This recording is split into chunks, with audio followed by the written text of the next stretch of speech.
Hi hello నమస్తే, నేను Krishnanjaneyulu. Social మీడియాలో పోస్టులకు సంబంధించినటువంటి విషయంలో ప్రకాశం జిల్లా మద్దిపాడు పోలీస్ స్టేషన్లో డైరెక్టర్ రామ్ గోపాల్ వర్మ మీద నమోదైనటువంటి కేసుకు సంబంధించి విచారణకి ఇప్పుడు రావటం సాధ్యం కాదు. నాకు షూటింగ్ ఉంది, ఒక వారం రోజులు నాకు షూటింగ్ ఉంది కాబట్టి నేను విచారణకు హాజరు కాలేనని రామ్ గోపాల్ వర్మ మద్దిపాడు పోలీసులకు తన లాయర్ ద్వారాగా సమాచారం ఇచ్చారు. సరే, మళ్ళీ ఎప్పుడు హాజరవుతారు ఏంటి అనేటువంటి దాని మీద మద్దిపాడు పోలీసులే తేల్చాలి. వాళ్ళు మళ్ళీ తిరిగి ఒక నోటీస్ ఇవ్వాలి. వారం రోజుల తర్వాత వస్తా అన్నాడు కాబట్టి వారం రోజుల తర్వాత ఫలానా తేదీని ఇంకొక తేదీని వాళ్ళు నిర్ణయించి ఆయనకి మళ్ళీ ఇంకొకసారి నోటీస్ పంపేదానికి అవకాశం ఉండొచ్చు. వాళ్ళు గతంలో నేరుగా హైదరాబాద్కి వెళ్ళి రామ్ గోపాల్ వర్మకు నోటీస్ ఇచ్చారు. నేరుగా వెళ్ళివచ్చు, లేదంటే వాట్సాప్లో కూడా పంపొచ్చు, అదేం పెద్ద విషయం కాదు. మళ్ళీ నోటీస్ అనేది, లేదంటే పోలీసులు వెళ్ళైనా ఇచ్చేదానికి అవకాశం ఉండొచ్చు. అయితే రామ్ గోపాల్ వర్మ యొక్క ఆలోచన ఏమిటి అని అంటే, ఇప్పుడున్నటువంటి దాంట్లో అతను విచారణకు హాజరయ్యేదానికి ఒక ఆలోచనలో లేడు అనేటువంటిది అర్థమవుతున్నటువంటి అంశం. అంటే షూటింగ్లు ఉండుండొచ్చు, ముందే ఆల్రెడీ షెడ్యూల్లో ఉండొచ్చుగా, తప్పు కూడా ఏం కాదు. ఒక డైరెక్టర్ కాబట్టి, సినిమా డైరెక్టర్ కాబట్టి తర్వాత వీళ్ళు నోటీసులు వస్తారా లేదనేటువంటి దాని మీద ఆధారపడి ఉంటుంది. అయితే ఇప్పటికే రామ్ గోపాల్ వర్మ హైకోర్టును ఆశ్రయించారు. హైకోర్టును ఆశ్రయించిన దాని మీద ఆయన అడిగింది ఏంటి అని అంటే, వాళ్ళు దాన్ని క్వాష్ చేయండి, ఆ కేసుని అసలు విచారణ లేకుండా చేయండి అనేటువంటి దాని మీద ఆయన అడిగారు.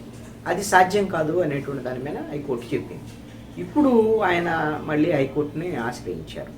ఏమిటి అని అంటే, తనకు ముందస్తు బెయిల్ ఇవ్వాలి ఈ కేసులో అనేటువంటి, తను విచారణకి వెళ్తే తన మీద థర్డ్ డిగ్రీ ప్రయోగించేదానికి అవకాశం ఉంది అని, ఇలాంటి అంశాలు తన అరెస్ట్ లేకుండా ముందస్తు బెయిల్ ఇవ్వాలి అనేటువంటి దాని మీద బహుశా ముందస్తు బెయిల్ ఇవ్వడానికి హైకోర్టు పెద్ద అభ్యంతరం పెట్టకపోవచ్చు అని నేను అనుకుంటున్నాను.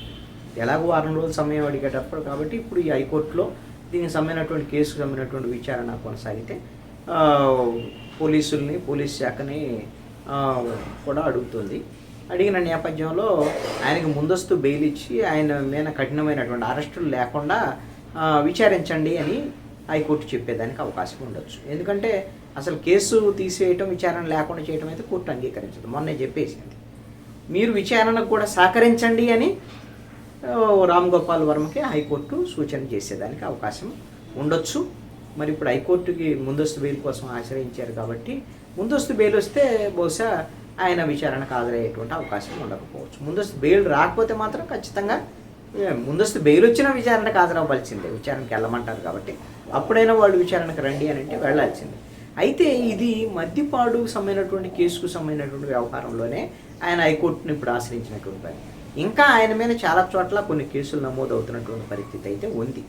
ఎక్కడికక్కడ ఏ కేసుకు ఆ కేసు ఆయన బెయిల్ తీసుకోవాల్సిందే, ముందస్తు బెయిల్ లేదు అంటే విచారణకు హాజరు కావాల్సినటువంటి పరిస్థితి. ఆంధ్రప్రదేశ్ పోలీస్ శాఖ అయితే ఇప్పుడు ఉన్నటువంటి సోషల్ మీడియా యాక్టివిస్టులకు సంబంధించినటువంటి గత 5 ఏళ్లలో కొంత వైఎస్ఆర్ కాంగ్రెస్ పార్టీ ప్రభుత్వం ఉన్న నేపథ్యంలో దుందుడుకుగా వ్యవహరించినటువంటి సోషల్ మీడియా యాక్టివిస్టుల్లో కొన్ని అరెస్టులు అయితే జరుగుతున్నాయి ఇప్పుడు. అయితే వాళ్ళలో కీలకమైనటువంటిది రామ్ గోపాల్ వర్మ, పోసాని కృష్ణమురళి, శ్రీరెడ్డి, ఈ ముగ్గురు మీద మాత్రం పోలీసులు చాలా సీరియస్గా ఉన్నట్టుగా కనపడుతుంది. ఇప్పటికే ఆల్రెడీ వీళ్ళు ముగ్గురు మీద వివిధ చోట్ల రాష్ట్ర వ్యాప్తంగా చాలా కేసులు నమోదైనటువంటి పరిస్థితి ఉంది. ఇప్పటికే రామ్ గోపాల్ వర్మకి అయితే నోటీసులు ఇచ్చారు, పోసాని అయితే మరి దొరకలేదనేదో చెప్తున్నటువంటి, శ్రీరెడ్డికి నోటీసులు అయితే ఇప్పటివరకు ఇచ్చినటువంటి పరిస్థితి. ఈ ముగ్గురు అరెస్టు విషయంలో మాత్రం కొంత ఆంధ్రప్రదేశ్ ప్రజల్లో కూడా కొంత ఆసక్తి ఎలాగ ఉంటుంది. వాళ్ళు ఇద్దరు పోసాని కానివ్వండి, ఆర్జీవి, వీళ్ళిద్దరూ సినిమాకి సంబంధించినటువంటి వాళ్ళు కాబట్టి కొంత ప్రజల్లో కూడా కొంత ఉత్సుకత ఉంటుంది. ఏం జరిగింది ఏంటి అనేటువంటి, ఏం జరిగిందో భవిష్యత్తులో చూద్దాం. ఆంధ్రప్రదేశ్ పోలీస్ శాఖ ఎలా చర్యలు తీసుకుంటుంది, ఏంటి అరెస్టులు ఉంటాయో చూడాలి.